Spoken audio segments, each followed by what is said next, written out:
Editing document. To insert text. 1. Move your mouse to the location you wish your text to appear in the document. 2. Click the mouse. The insertion point appears. 3. Type the text you wish to appear. You do not need to press Enter to start a new line, as the insertion point reaches the end of the line. Word automatically starts a new one. You would need to press Enter if you want to have a new paragraph. When you want to add more than one space between words, use the Tab key instead of the space bar. This way you can properly align text when you use proportional fonts. To delete text. 1.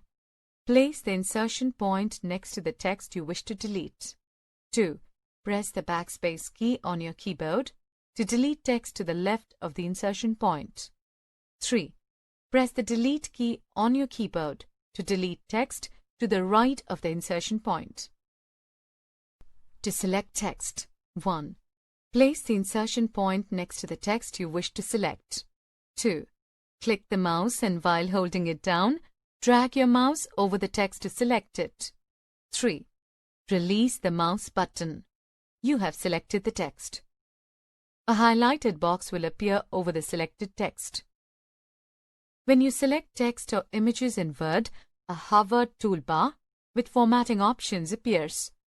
This makes formatting commands easily accessible, which may save you time. If the toolbar does not appear at first, try moving the mouse over the selection.